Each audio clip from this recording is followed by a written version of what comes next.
eu já vou entrar na inelegibilidade do Bolsonaro, né? Porque foi uma situação aí que gerou tanta repercussão na imprensa, nas redes sociais, e a gente se questiona de muitas coisas. E uma das comparações, né, que a gente pode fazer é com a situação da Dilma, né? Teve a situação da Dilma, nessa situação toda, porque a Dilma não se tornou inelegível. Ela sofreu impeachment e ela não se tornou inelegível. E ela também foi julgada pelo TSE, como Tribunal Superior Eleitoral, por abuso de poder. E ela chegou a se candidatar, hein? Sim, ela foi julgada por abuso de poder pelo Tribunal Superior Eleitoral. E ela não se tornou inelegível. Aí eu queria saber de vocês, você inclusive, né, que estudou direito, para falar sobre essa situação, o que acontece? Por que tudo hoje em dia tem 2 pesos e 2 medidas? Se é para a direita, tem um peso. Se é para a esquerda, tem outro, Rubinho. Bom, primeiramente, boa tarde, agradeço pela oportunidade, boa tarde a todos os ouvintes. Quando a gente para analisar a inelegibilidade do Bolsonaro, o primeiro ponto que a gente tem que considerar é a composição do TSE. A gente para ver e a composição do TSE, assim como do STF, tem maioria indicada pelo PT. E naturalmente essas pessoas estão a serviço do Partido dos Trabalhadores. A gente viu recentemente o Lula indicando para o STF, no caso, o advogado dele. Exceto o Alexandre de Moraes, que nesse caso foi indicado pelo Temer, todo o restante vota de acordo com a conveniência do Partido dos Trabalhadores. E vale dizer, como você colocou, o precedente da Dilma Rousseff, que era de abuso de poder, é uma decisão recente da própria corte que foi revista por essa decisão com a finalidade de simplesmente calar um opositor. Curiosamente, no mesmo dia que a Venezuela condenou a inelegibilidade a líder da oposição há 15 anos. O que aponta pra gente que existe um modus operandi em calar, em sufocar a oposição. Não se trata pra mim de uma decisão judicial, porque o Bolsonaro, em maneira alguma, cometeu abuso de poder, cometeu campanha antecipada e não pediu voto antecipadamente. Tentavam dizer que as motociatas eram campanha antecipada. Ele não estava pedindo voto. E pela lei eleitoral, você pode fazer tudo em pré-campanha, exceto pedir voto. Se você não fala, vote em fulano, vou falar assim para não cometer um ilícito da minha parte aqui, justamente você está dentro da legalidade eleitoral. Porém, revisaram a lei para garantir que afastasse o Bolsonaro. E veja, tiraram ele de qualquer disputa até 2030. Isso claramente é uma tentativa de sufocar a oposição. Só que, de um lado, a gente vê vários parlamentares de esquerda, políticos e apoiadores comemorando essa decisão como se fosse uma grande vitória. Eu acho que isso é uma derrota do sistema jurídico brasileiro, isso é uma derrota da democracia, porque, ao mesmo tempo, você não tem segurança jurídica para mais nada. Se a decisão judicial pode ser revista de acordo com a conveniência para analisar o réu, e a gente viu isso com a decisão que tornou o Lula elegível, por sua vez, para disputar a eleição de 2022, isso pode ser feito com qualquer candidato, com qualquer opositor, com qualquer pessoa que venha a, de alguma maneira, se opor ao governo. Nós não temos mais um ambiente de segurança jurídica. E aí, como o Pavanato colocou muito bem, nós não temos liberdade. Quando a gente fala em liberdade, liberdade é um direito humano de primeira geração, em grau de igualdade com a propriedade e a vida. Ou seja, são os 3 direitos humanos de primeira geração. Nós não temos liberdade, nós não temos segurança jurídica. Nós vivemos num ambiente onde o que você vai falar tem que ser extremamente pensado, porque você está num risco de ser processado, de tomar um strike, de ter suas redes derrubadas, como aconteceu recentemente com o Monark. Você está num momento que você pode ser preso simplesmente por opinar, você não pode mais pensar. E aí nós vemos aqui, dentro desse diagnóstico, o líder da oposição sendo cassado, a Jovem Pan tendo a possibilidade de perder a sua concessão, e aí me permite um apêndice. Eu considero um absurdo que haja o Estado regulando e permitindo concessão de imprensa. Eu acho que num país onde a liberdade de imprensa é plena, não teria que o Estado regular, mas todos deveriam ter a possibilidade de expor a sua opinião, de praticar o jornalismo, de questionar, de divulgar. E nós vivemos num ambiente de total insegurança jurídica, e é lamentável ver pessoas que dizem defender a liberdade, ver pessoas que dizem defender as leis, outros que dizem defender a democracia, ao mesmo tempo comemorando uma autoridade contra uma pessoa que sequer exerce mandato nesse momento e é um pretenso posterior candidato e membro da oposição. Eles vão tirar o Bolsonaro da disputa, mas de nenhuma maneira, nesse momento, conseguiram ainda calar a voz dele. Agora, o Holliday, 4 dos 5 votos pela inelegibilidade do Bolsonaro foram indicados pelo Lula. Né? Aí a gente entra naquilo, a suspeição jurídica. Por que que isso não é usado? Por que que isso não acontece numa situação como essa? E o Bolsonaro falou que há uma perseguição. realmente há uma perseguição. O que falar dessa situação, deixando claro que já já a gente vai entrar no assunto de democracia relativa.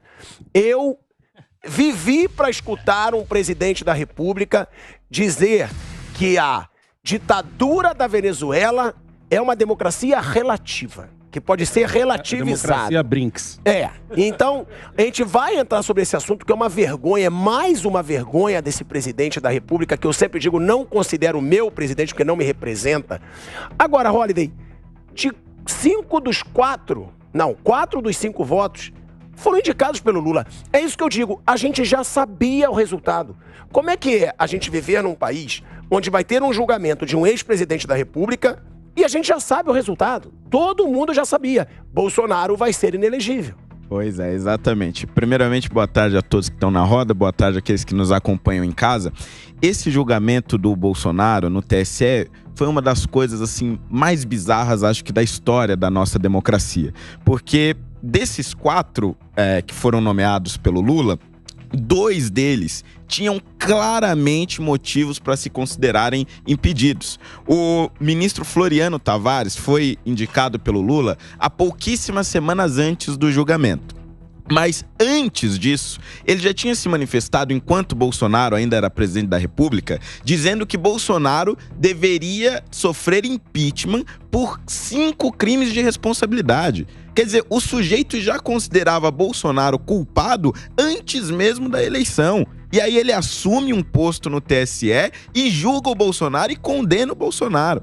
O outro ministro, André Tavares, que foi nomeado junto com o Floriano, já tinha se manifestado em diversos pareceres em defesa da ex-presidente Dilma Rousseff. Já tinha escrito livros. Exatamente. Junto com o advogado do PDT. Exatamente, com o advogado que estava acusando o Bolsonaro. Era coautor dele com um livro. Quer dizer, havia um impedimento claro. Aí fica a pergunta também.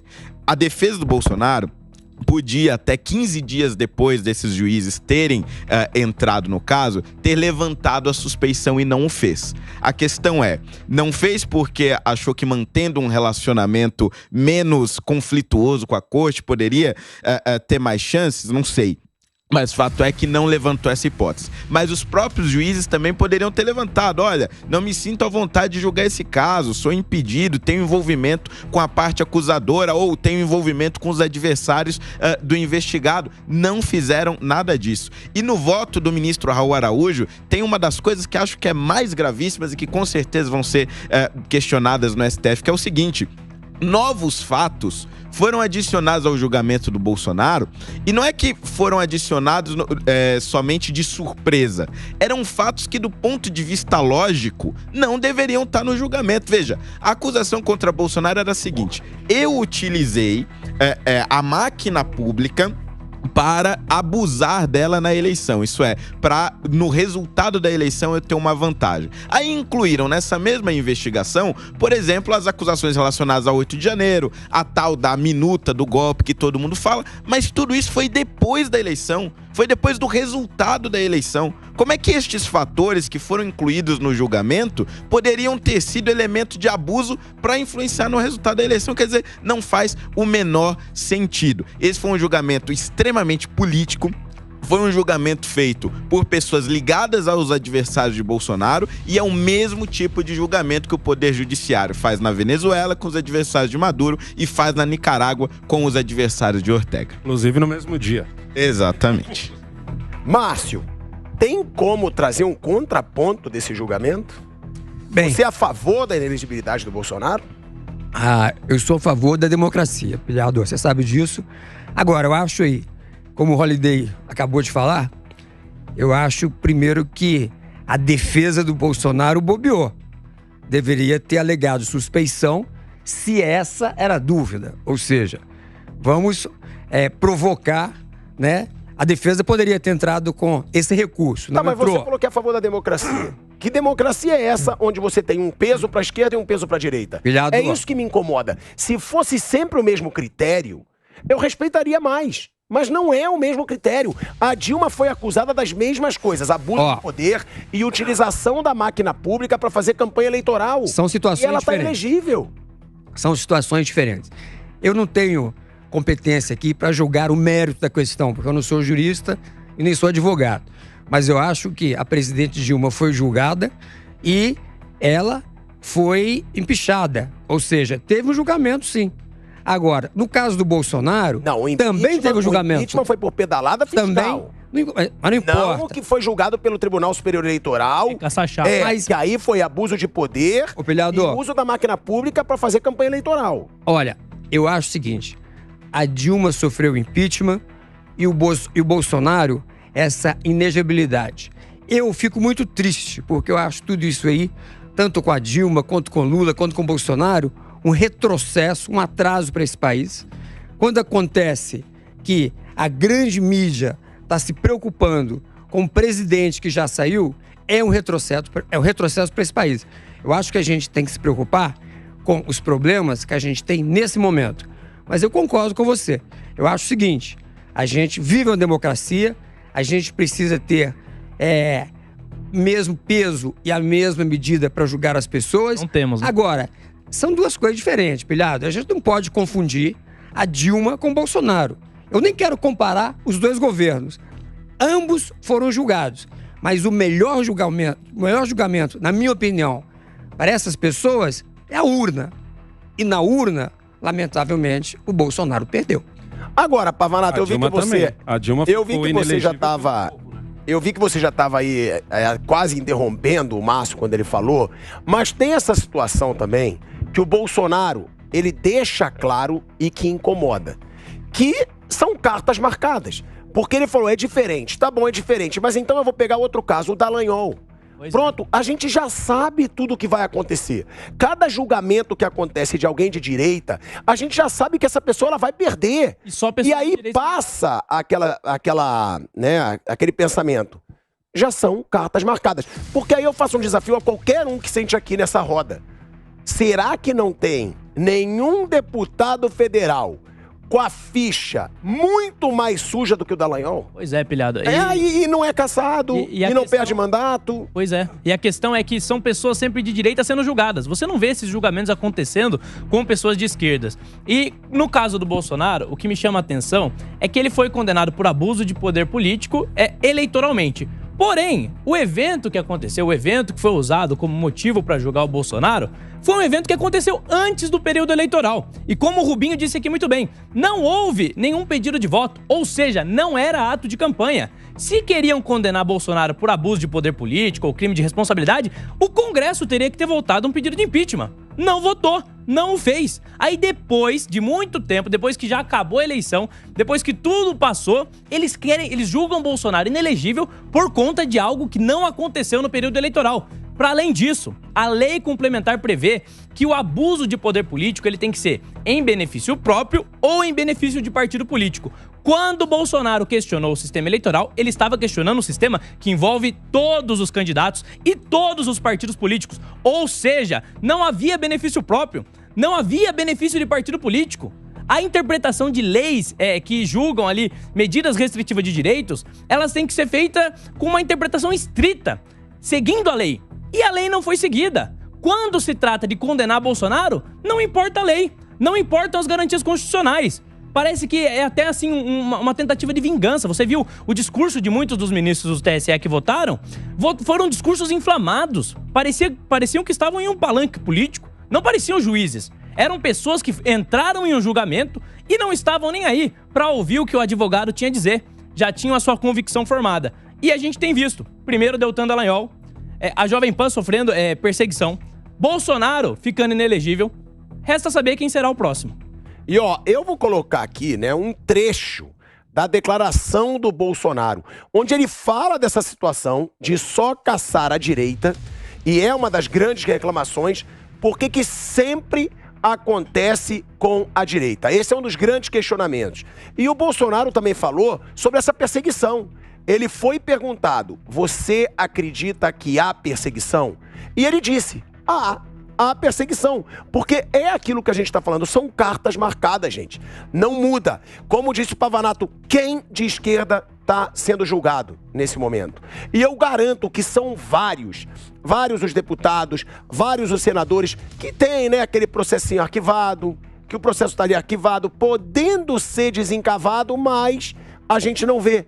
e a gente vê uma rigidez enorme com a direita. A gente já tem, Filipinho, o trecho do Bolsonaro pra gente colocar. Antes de colocar, então, Rubinho, essa situação que a gente trouxe aqui.